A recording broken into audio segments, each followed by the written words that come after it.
We're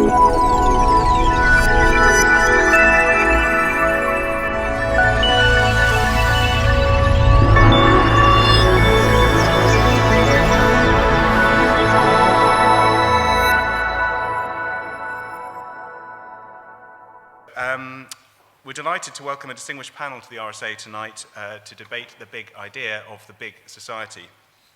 So before we hear from them, it's my great pleasure to introduce our chair for the discussion tonight, Phil Collins. Phil is a columnist and leader writer for The Times, a visiting fellow at the LSE and former speechwriter to Tony Blair. He also spent 5 years as the director of the think tank, the Social Market Foundation. So Phil, we're delighted to have you with us here to chair the event tonight. Without further ado, please join me in welcoming Phil Collins.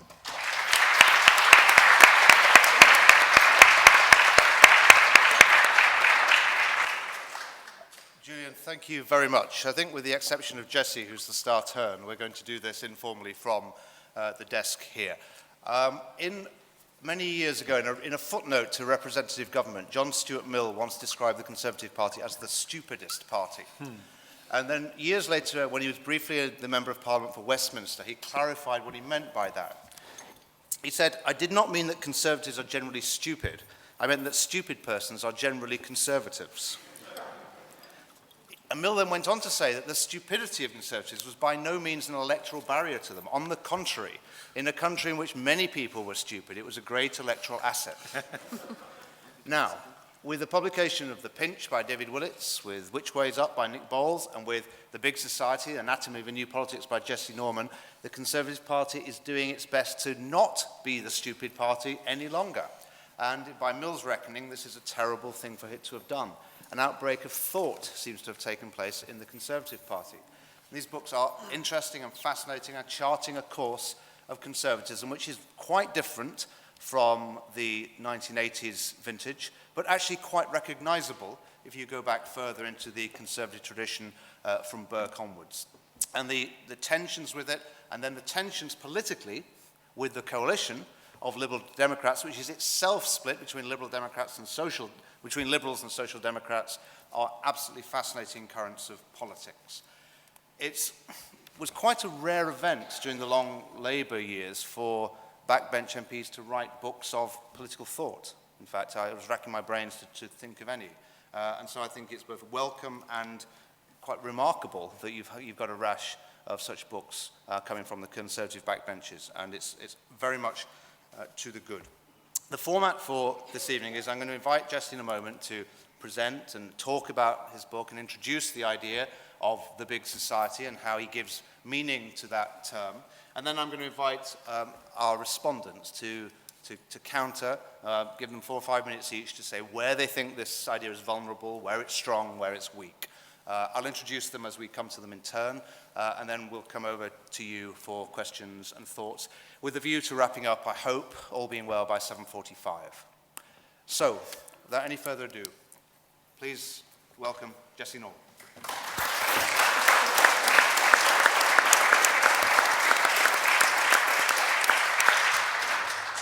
Well, thank you very much indeed, Phil, and thank you, ladies and gentlemen. Can everyone hear me okay? Good. You may recall there's a famous moment where Jeffrey Archer asked that question, and a fellow in the front row said, "Yes, I can hear you perfectly well, but I'm happy to swap with someone who can't." So thank you so much for coming along today, and thank you for joining me in attempting to tackle one of the biggest head-scratchers in current politics, that is, what on earth is the meaning of the big society? I'm rather hoping that this is actually going to create such a colossal fog of incomprehension that everyone will have to go out and buy the book in order to relieve that pain. One particular answer was made by Tim Loughton the other day, you may know, Conservative minister, who said that he'd noticed the number of civil servants and lobbying groups that had taken their pet projects, put the word big society on the front, and hoped to get away with it. And was it really, actually, when all was said and done, Anne Widdecombe? It's an interesting take on it. And what I think he was trying to capture there was that there is something ineffable. Maybe that's rather a grand word. We think of the deity as being ineffable, but something ineffable about big society, something we can't really get our heads around or our tongues around. And so I just want to talk about that a little bit, and hopefully avoiding the problem identified by one of my tutors at university, who said that from what he could see, and there may be some reason to share this view for those who've looked outside. Oxford students were mainly given to effing the ineffable and screwing the inscrutable. So, I mean, most of you will have come across the big society originally, not in David Cameron's lecture, but during the general election, when, as it were, it was suddenly produced and caused widespread incomprehension. Now, many people thought, particularly from the media, that this was an extraordinarily stupid thing to do, true to the traditions of Millian conservatism, if you like, or Mill's view of conservatism, because it wasn't clear where the big society as an idea had come from or what its political motivation or effect could be. And I, of course, had the exact opposite view. I was completely thrilled to have something that was so obviously an interesting and fertile idea and had so obviously not been tested in any focus groups because it was clear that people hadn't the foggiest clue what it meant. So I then thought it would be a good idea to put on paper what I thought it was, and in so doing to write a book that actually comes out of about 20 years of thinking on my side, and to try and quarry out some of the work I'd done as an academic, which I was at UCL for 6 years until 2003, but actually going before that, when I lived and worked at one point running a charity in Eastern Europe during the communist period, and had a chance to see, as it were, people reflecting really rather deeply on the nature of civil society and what it might mean and what the alternatives to communism might mean. And there was a line that was going around in Poland at the time, which was that under communism, the aquarium of Polish society had been turned into fish soup, and the challenge for the post-communist period was to turn it back into an aquarium, which I thought was a nice description. So where are we? Well, I want to start, if I may, and this, of course, being an RSA audience, you know, we start in the right place, and that is with Thomas Hobbes. You will recall, possibly not directly, that in 1651, Hobbes published Leviathan. And this was a book which in some respects is the, as it were, predecessor to modern game theory, because what it does is to build an answer to the question, by what right does the state govern, out of the thinnest possible, as it were, intellectual materials as premises or assumptions. So the idea is you have a group of individuals, just we all recall this, who are in a state of nature. That gives them a perpetual fear of violent death. In Hobbes's view, they come together to create a sovereign. To that sovereign body, they yield a certain measure of their own sovereignty and autonomy, and that sovereign then protects them from internal disorder and external threat. That, in 3 sentences or 7 sentences, is the social contract. Now, that is an incredibly persuasive and powerful view which has permeated our politics ever since 1651. But it has some obvious problems in it when you reflect on it. And those are that actually in this model, in this, as it were, game theoretic model, there are only 2 things. There is the individual and there is the state. And there is nothing in between. And the effect of that is essentially to exclude from political calculation all of the intermediate institutions sitting between the individual and the state. And the reason why this is a tragedy is because actually, if you think about your own lives, I put it to you that roughly everything you care about comes out of those intermediate institutions. Those are the things that give our lives point and purpose. It might be the school you send your kids to, it might be the local church, it might be the bridge club, it might be the WI, it might be Manchester United Football Club. Those are the kinds of things, whatever they might be. And one of the things that is so fascinating in looking at this, as it were, from an academic, somewhat independent academic perspective, is that because we lack a theory of those intermediate institutions, this position has been reinforced by academic reflection. So we have very well worked out views of what an individual is in the theories of psychology and individual motivation there, or in ethics, or in theories of human rationality and game theory, or other aspects of philosophy of mind, things like that. And we have very well developed theories about what the state is and how the state works, economics, politics, things like that. What we lack are theories for the things in between. And I think the key idea of the big society, the idea that I want to impress on you as being intellectually the glue that distinguishes it, is the idea of an institution. And once you take on that idea, I think a lot of coalition policy, although of course that's a political matter, it's somewhat different from the intellectual argument I'm making, but a lot of that coalition policy starts to become more comprehensible. Now, this view, how much longer can I ask? Have we got about 4 minutes through? 4 minutes. Good, excellent, I'll take 7. No, so Against this view, I want to urge on you what might be considered a Burkean alternative. What would Edmund Burke have said, reviewing the social contract? He'd have said, listen, this starts in the wrong place. There is no such thing as the state of nature. Man's natural state is to be in society. Man is a naturally social animal. It's a very Aristotelian idea, as you may recall, comes out of the Nicomachean Ethics. Man's natural instinct is to live in society and to be in society. So there can be no sense to be attached to cutting away this sociability side of man in your original assumptions. And that view is, I think, the crucial intellectual move that makes possible the idea of an institution. Because what is an institution? The answer is, it's as it were, a practice that's become incarnate. What is a practice? It's a habit that's grown up over time, possibly shared between different people. So you're automatically in sociable, linking human world rather than economic automaton Hobbesian world. Now, what that yields, after a lot of sausage machine in the middle to kind of make the system, as it were, produce any answers that it has within it, in the book is what you might call two challenges. One challenge and theme faces against the state and says, look, hold on a second, what has been the effect of the expanding state over the last 50 years? The answer in many cases has been to disempower many of these intermediate institutions, and also not necessarily, as we increasingly see, to give the kinds of public services that people demand at the highest level in a democracy. So this idea essentially teases aside two issues apart. One is the best delivery of public services to which it's thoroughly committed, and the second is, as it were, the state as a delivery vehicle. And it then becomes very obscure as to why the left, which in the year 1900 was a seething mass of disparate intellectual currents and ideas ranging from guild socialism through mutuals, co-ops, trade unions, certain varieties of anarchism, communism, Marxism, dissenting nonconformism, lots of different traditions, why that should have yielded such a statist Labour Party with basically tribal appeal. That's a very strange phenomenon when you look at it, and actually it's really cost the left in this country, and in my book I suggest it cost about seven years' worth of government over that period. Not a move that's been made in any other European country. Hasn't happened in any other European country. Didn't happen in America. They had broader-based coalitions. The second challenge is to what you might call liberal economics. Once you adopt this human-centered conception, sociable conception of individual, and the idea of an institution and traditions, that kind of language, that Burkean language, then neoliberal economics becomes impossible to understand, because that is premised on the idea of people as frictionless atoms seeking profit or loss under conditions of perfect information and perfect rationality. But those conditions don't hold.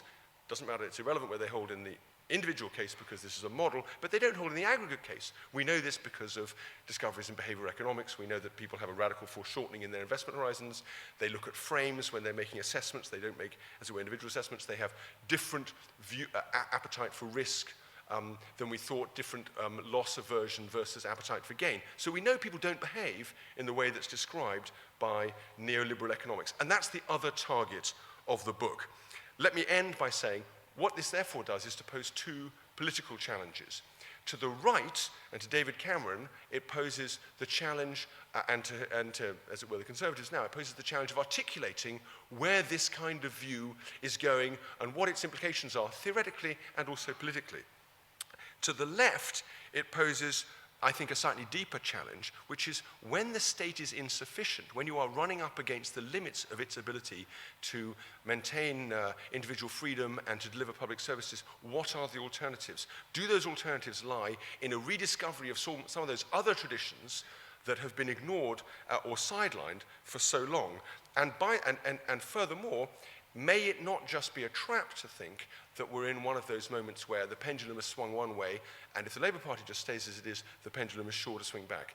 I personally don't think it is. I think a radical reversioning of the Labour Party is required at the moment. Interestingly enough, John Cruddas thinks that too. When I did an event with him the other day, John said, you know, Jesse was at the Institute for Economic Affairs, and he said, you know, I'm really hoping that all of the libertarians in this room hate your book, Jesse, because I think it's fantastic, and if they don't hate it, it's going to eat our breakfast politically. And so I do think that there's a challenge that it faces on both sides of the political equation, but the more profound one, I would argue, is the one that it poses to the left of the political spectrum at the moment. On which note, I will shut up, and thank you very much indeed.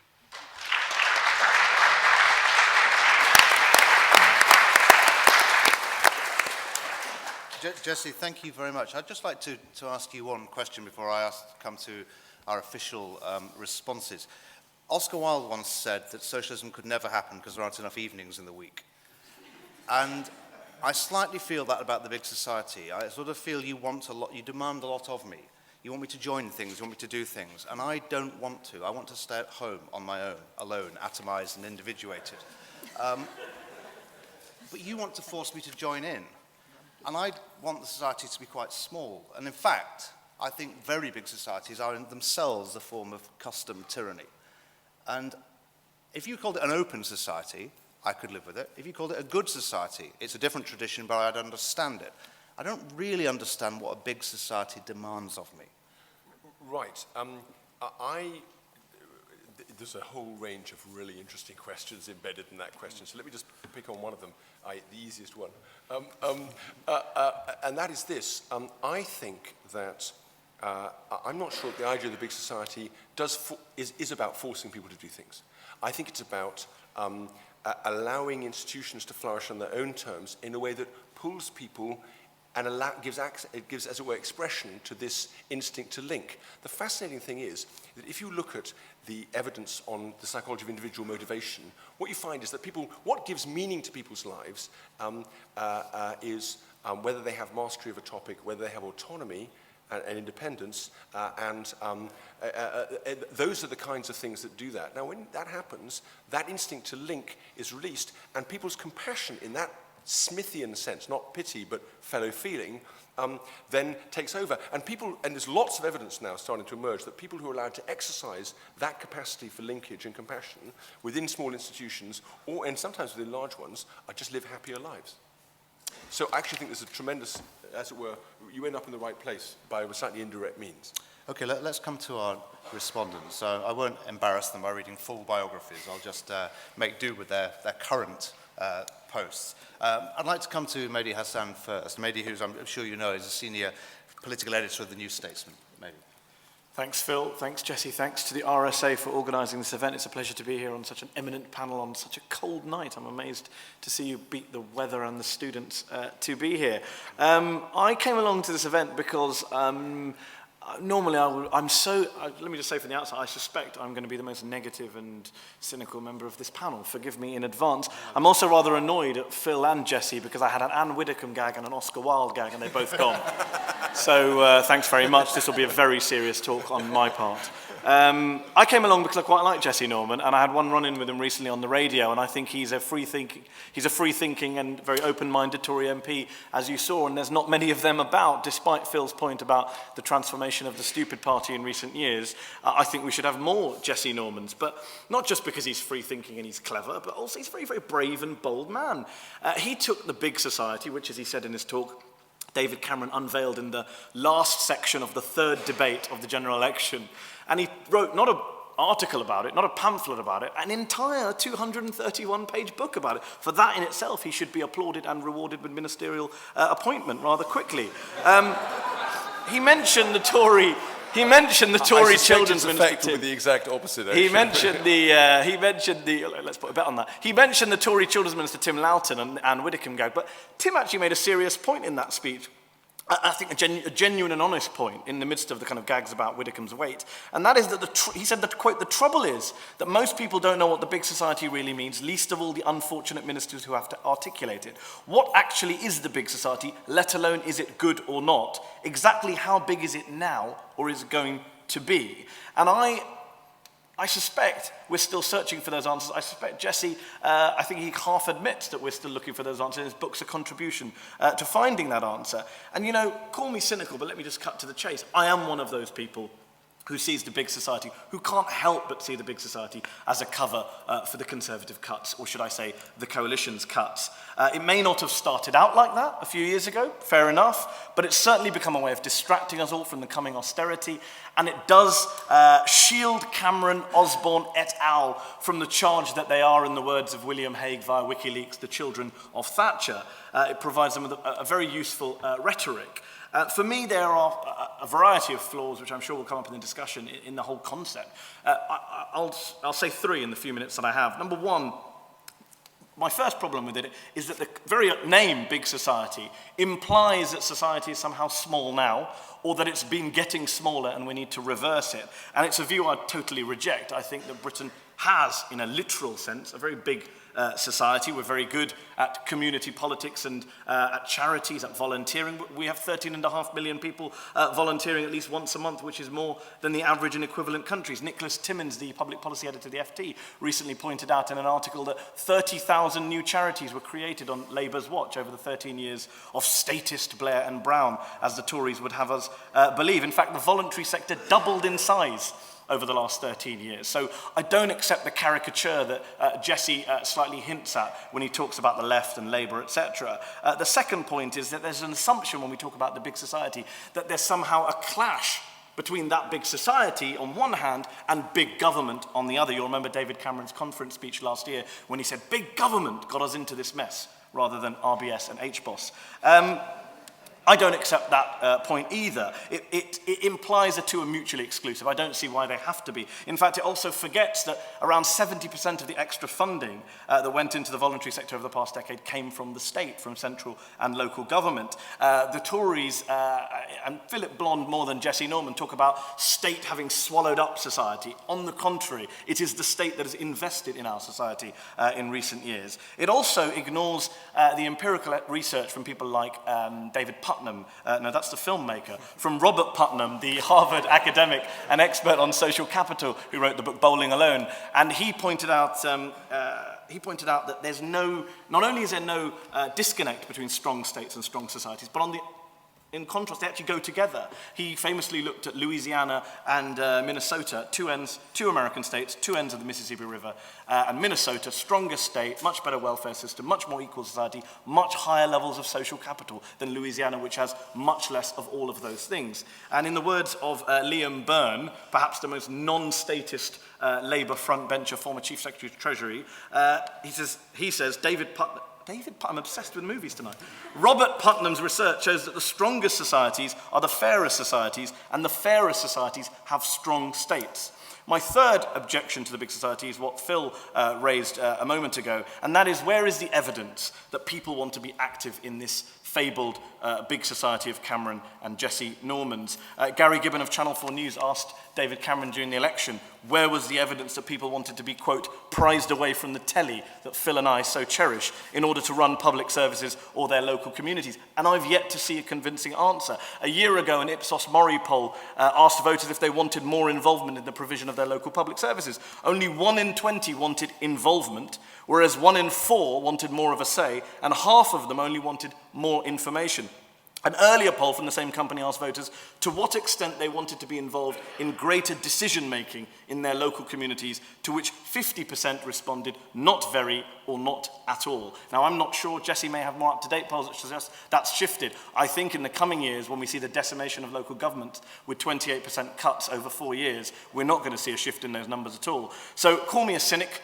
Call me a critic. I'm yet to be convinced by the idea of the big society, though I'm not necessarily questioning the intentions of everyone who invokes it, certainly not Jesse Norman's. But having said that, if it's just an expression of a pro-social, pro-community politics, it's about mutualism, solidarity, reciprocity, Those are not new concepts, and those are certainly not exclusively Tory concepts. As Jesse himself admitted, talking about guild socialism, you go back to JDH Cole, Tawney, etc.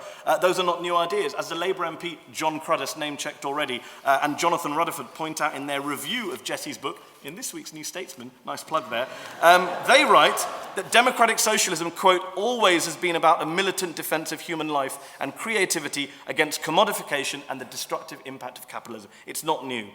But if it's more than that, if it's more than the decentralization of power or the encouragement and empowerment of communities, if, as I worry, it's a way of replacing so-called big government or substituting state-funded, publicly run public services, then I really do worry that we are heading down a very dangerous road. And I do actually believe that the Tories have bitten off more than they can chew. The big challenges we face right now will not be addressed by the big society. I don't see, and I would love to hear from Jesse, how it's going to tackle climate change on the global level that climate change has to be tackled, how it's going to challenge income inequality in this country that's at record levels, how it's going to deal with dealing with the global economic recovery and financial stability and financial reform. I do worry it has a very parochial bent and doesn't deal with the real challenges that face us. But nonetheless, good luck with the book sales.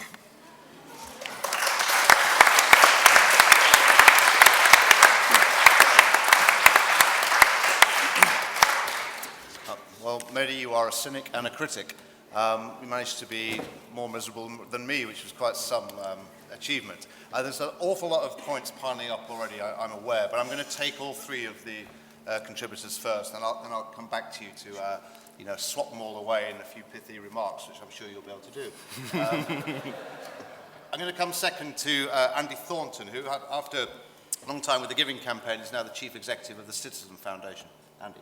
Thank you very much. It's good to be here. I used to be a full-time rock musician, and I've just had the worst experience. There's a warm-up act as good as that. So I'm probably not as fluent as this man and as intelligent as this man, and I'd like to be slightly more, my narrative is more of what it's been like to work in an organisation that feels like it's been trying to develop something that could be recalled the big society for many years, which is the Citizenship Foundation, which for 20 years has been trying to develop the quality of citizenship in the UK and working alongside all sorts of partners, but particularly in schools and preparing young people for a lifelong citizenship. And so we've been involved in putting together the curriculum in schools and supporting kind of volunteering and other activities that young people might do when they're at school or when they're leaving school in order to get them more engaged in society. When we first heard the phrase big society, I think like most people in the voluntary sector, we said, isn't this what we do? And so we started to open the box further and further and try and find out what is it that's in that box that we're missing. And that's been going on for about 6 months now, I think. In that people have been sitting on panels like this trying to find the answers to those things. I asked David Miliband what he made of this phrase, and he said that the problem with this phrase at the election was that it resonated with people, not because the actual phrase resonated with people, but the shadow that it cast on the government getting too big. And in that sense, it raises the idea that government and society is a zero-sum game. You can have a small government and a big society, or a big government and a small society. And Jesse's raising the idea that, no, there's three things. There's big government, big institutions, big society. There's another zero-sum game there with institutions thrown in. And the actual narrative, as it's carried on from the government, has tended to be, well, we're going to shift power from the middle to the outsides. And what most people, I think, the voluntary sector keep saying is, what about all stations in between? So I'm very cheered to hear Jesse talking about the all stations in between in terms of strong institutions, because I think the rhetoric we would normally use is strong citizens, strong government, strong society, strong institutions. We need all of those. We need all those put together. And people need to become critical, capable, able to participate when they want to, able to understand the economic connection between having good local services and how much they chip in each week from the wage packet, each month into their local councils and things like that. And I think that the trouble we're having mostly is that the discussion so far seems quite bipolar between central and local. And that central tends to be authoritarian and local seems to be benevolent. And it's quite hard my greatest fear is that we end up in a position where people in Sunderland have no idea that they're not having it anything like as good as people in Surrey. because all stations in between have been extracted out of our society, and people don't realize that all the things that measure it, like the National Audit Commission, all the things that measure equality, that give people the temperature of the society they're in, those things can vanish in the name of public service cuts or something like that. And the difficulty for that, for me, is that citizenship, I think, although there is an element of filial nature, how we make our sense of connection between each other, it also, I think, our society needs to be negotiated and managed, and people need to learn how to negotiate and manage them to participate in that process. So when people are learning that, they also need data and information. They need to understand to what extent are we a single nation as opposed to a set of little localities.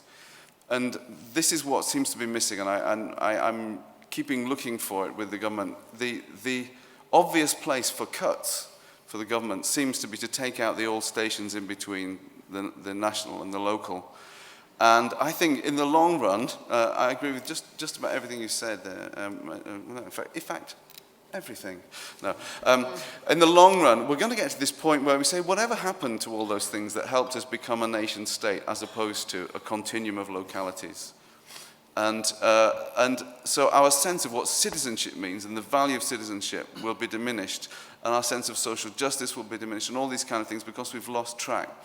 I do feel for, I mean, the reason I think, this is possibly a smokescreen, it's not necessarily a smokescreen, but it's probably the worst possible time to try and launch this idea. Exactly. The time to launch this idea is when we are affluent and not in the middle of cutbacks. Because if you're one of these people who, thinks, oh my goodness, my job's at stake, I won't be able to pay my mortgage, what are you going to do? You're going to work harder to make sure you're seen to be working out. We heard from Aviva, who's one of our partners who do have employees who volunteer with us, that they're getting less employee volunteering this year. So we've probed that a little bit. And people are scared to be away from their desks. Because if the boss sees them away from the desk doing community volunteering, what happens when the next round of cuts comes in their business? It's just not a good time to raise the spectre of this. So you have my sympathy, even though you have my support in the overall concept, and particularly the idea of put those intermediaries in place. Give us strong institutions alongside strong citizens and strong government. I'll stop there for now.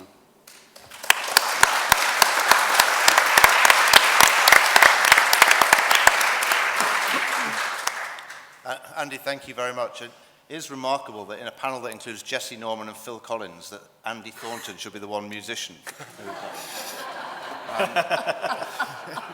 That's a great joke. That's very good. As I was thinking, I thought it could be quite a night. With a pair of us. That's fantastic. Lucy de Groot is the chair of the Children's Services Improvement Board. A list of her previous positions across the public sector would take me most of the evening, so I'll leave it there. Lucy. Thank you very much, and I'm not going to sing, unfortunately. Although, anyway, the first thing I want to say is well done for everybody being here, and thank you very much for inviting me. It's not quite the same coming in here as I thought it was going to be, in the sense that I think my sort of claim to fame is probably around sort of being a bit of a practitioner, but actually what Jesse's book does do, and I really do recommend it, I don't agree with all of it, but I think it's a really, really good read, so I'll do a bit of PR there, is it feels like the sort of book you kind of wanted to read as a summary of a kind of glide through a whole range of kind of political and economic ideas in a kind of it's a kind of speed read, and it's extremely well written, and it's really interesting. I really like the way you were going with that until that last bit. What I think, so my first point would be, and I'd like to pick up one or two things that have already been said. My first point would be, it is a really good read, but it is written with the greatest respect by a politician, and it's sort of addressed to politicians. So for those of us who are fascinated and involved and engaged with politics, but are not ourselves politicians, there's a sort of sense in which I think it kind of loses some bits of the argument. And I think that notion that one of the things we need to debate as a society, and I think it may be linking to the point was made about citizenship, is we need to get more people feeling that they can engage with these issues without having to be political in a party political way necessarily. It doesn't mean it's a bad thing to be a party political, but that's not the only way to engage. So I think there's And because it does that, it also misses a number of the themes, whether you want to call it public service reform, that have been going on for the last 10, 15, 20 years. I mean, sort of things that Phil and I and other lives have debated. You know, if you look about issues around personalisation, if you look around issues around customer service, they have been mainstream issues in public services. We may not have achieved them 100%, although I do sometimes feel we're overcritical of public services when I look at the quality of private sector services that I get through my broadband or whatever, and you know, my utility company. There is a sort of an assumption that the only people who provide bad services are public services, or publicly delivered services, and not the other way on. So the debates that have been going on about public service reform in lots of different shapes and sizes, and the practice of public services, co-production, notions of actually people engaging much more directly in the priorities for them and indeed for their communities, is sort of ignored. You'd assume that it had been, you know, that kind of services were still being delivered a bit like the 1950s, and that just isn't true. I think the second thing I'd say is that and I'm not an economist, but it does feel to me that it's a fantastic critique of what you call rigor mortis economics. I really, really enjoyed that. But I think having done that, the description of the role of the market and the role of markets and regulation for ordinary people's lives, I think is very thin. And in the world that I've been spending quite a lot of work on children's services over the last period, but also more generally around local communities, issues about what is good regulation and what is bad regulation, and of course the experience of the financial crisis adds to that.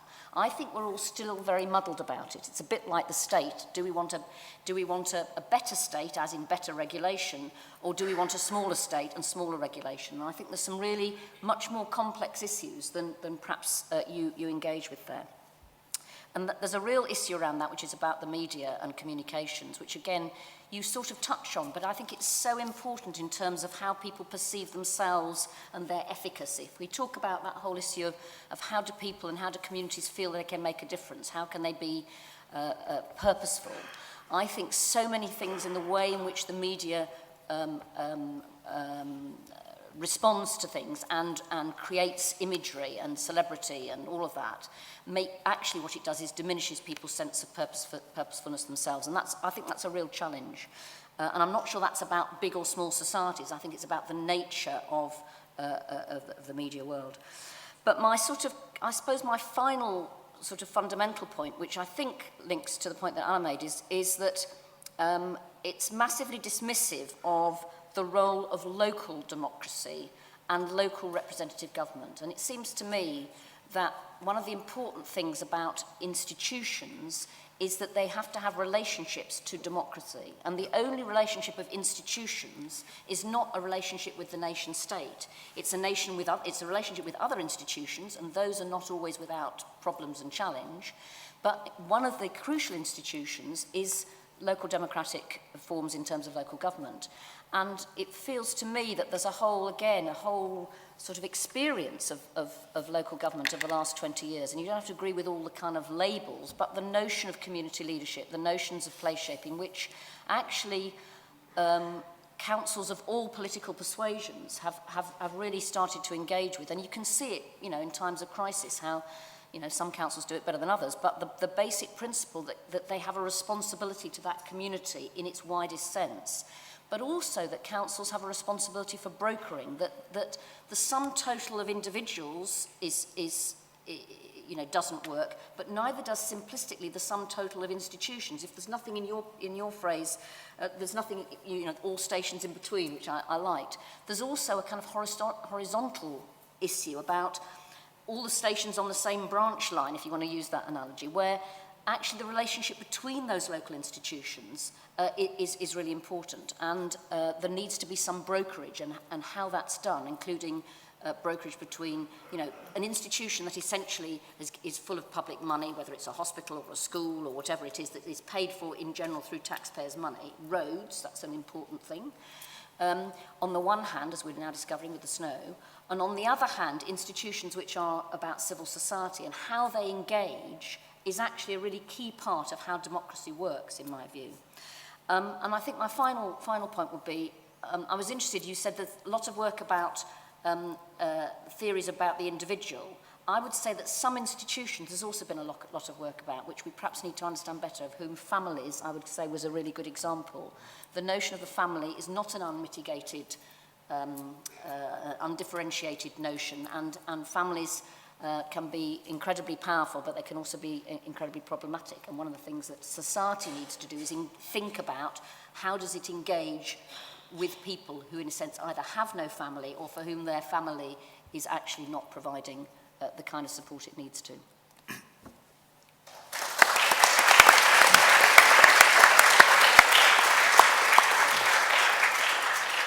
Lucy, thank you very much. I'm going to come to you in a moment, so if you start storing up your thoughts and questions. But I want to give Jesse a chance to come back on what was a whole array of points. And we haven't got time for you to say them one by one, but just pick out some of the ones. In particular, the accusation that is levelled a lot, that the big society is in fact a smokescreen. It's just a cover for an ideologically motivated paring down of the state. Do you want to start there and then take some of the other sure. I mean, two things. I realised when I started I didn't actually say thanks to the RSA or to my fellow panellists. So let me just start by saying that and how grateful I am for you as well for being here. I mean, the book has a quite comprehensive review of the various different major criticisms that have been offered and a rebuttal of them. And of course, to someone who thinks for whatever the reasons, that the big society is cover for cuts, is almost certain they're going to have difficulty being persuaded by the argument that it isn't, because it'll be motivated for other reasons as well as it were, purely intellectual ones. But I think there's lots of evidence that it isn't. I mean, let me give you an example. For one thing, the strand of conservatism that it comes out of, Cameron has been talking about since 2005. Now, in 2005, whatever you think of the economy, notionally at least, the economy was growing at nearly 3% and everything was hunky-dory. There was no issue of cuts. We were supposed to have the greatest booming economy in Europe. We know that's not true now, but that was what it appeared to be. So this compassionate idea was not something that was formulated in response to cuts. It's also clear that there's an enormous amount of it that's got really nothing to do with politics in that sense, or the politics of public service reform at all. I mean, I was amazed to hear Lucy say that the book smacked as though it had been written by a politician. The truth of the matter is, the criticism I get most of all is, Jesse, this sounds like a piece of philosophy, and why are you putting me through this tremendous pain? Although I think it is relatively readable. Not that it's, as it were, party political and a rant. And of course, because my view, and I'll come on to this in a second, is that the right way to think about people is not as economic automata, but as Aristotelian bundles of capability yearning to, as it were, express themselves. I think that's true of readers. So I don't make any particular concessions to a reader. Provided you can write clearly and simply, I think you can take a reader anywhere you want to go. And I try to go to some interesting places in the book. So I don't accept either of those points. I mean, if I can just pick up a couple of other things, I also don't accept the idea that the discussion of markets is not especially thin. It specifically rejects, the view I'm adopting, rejects what Michael Sandel, who in many ways is a great small c conservative, see the book for why, said, called market fundamentalism in his Reith lectures. So market fundamentalism, it rejects that idea of, as it were, fetishizing markets. A market is an institution, it's a means of solving certain well-defined, sometimes problems of supply and demand. That's the point of it. Someone who says, whatever the problem, bring a market in, is operating in a completely contrary way to the line of thought that I'm expressing. I also, and I don't mean to be picking on Lucy, but she just spoke last, it also isn't dismissive of local government. The final few pages are an absolute plea to the Conservative Party and to people who are looking at the big society to realise that local government, which is after all the central organ of government of this country, central government, I mean the key order of government, I should say, the primary institution of government of this country, central government being developed, depending on your view, sometime between the time of Henry II and Thomas Cromwell. Local government goes back to King Alfred. I mean, this is the conception of government that we have, and we need to be recognizing it, again, as an institution and enfranchising it. So I absolutely support that. And for that reason, I would disagree with Andy that at least my conception is, and indeed, I don't think the coalition's policy is about hollowing out the middle. I think it's about a different way of thinking about the middle if we're just going to talk about politics. I mean, take, for example, what's happening in hospital, in NHS reform, the idea of GP consortia and practice-based commissioning. That is about empowering this set of institutions in the middle and letting it be led by people who are very close to individual needs and the kinds of models of healthcare that go with that. Oddly enough, although it's been very much attacked, I think the same is true of the Gove reforms.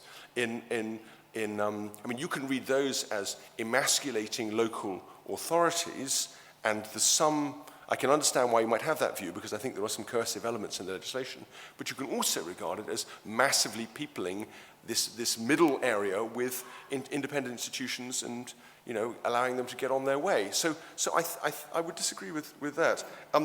Shall I stop now, or shall I just pick up a couple of Mehdi's points? If you're quick. Yeah, very quickly. I don't... the big society as a concept is vague, right? I used to teach philosophy of mathematics. I know what a clear concept is, right? Here's one. A circle is a locus of points equidistant about a given point. Okay, that's a clear concept, right? The big society isn't a clear concept, right? It's a work in progress. It's something that if we're really smart about and really committed to, can be worked its way through, but it has very deep roots. And the fact that there's something rather heroic about starting on something in the knowledge that you may not get to the, as it were, culmination of it or the exclusion of it. But the issue is, does it have roots that are genuinely rich and interesting? And I've talked about Burke, and the place I suppose I should stop now is just by saying one of the institutions that it respects is the nation state. So I think I come out in a place that's possibly slightly more friendly to Andy than he thinks it is, because don't forget the nation state is something that evolved over a period of time, and this country in many ways the first in Europe to achieve it. But the nation state historically never came with it as an idea, the idea of, as it were, uniformity. What we're seeking, it seems to me, is energy, innovation, common standards, and absolutely measuring methods. I think that we absolutely shouldn't be giving up on the idea of measuring to make sure that things are, as it were, basic standards of fairness and equality are being adopted. But we also want to enable all of this energy and innovation to be released. And I think that's a very important side. We don't really see it at the moment, but there are lots of countries which are much more innovative in the delivery of public services, for example, than we are, and we could do with learning a bit from them as well.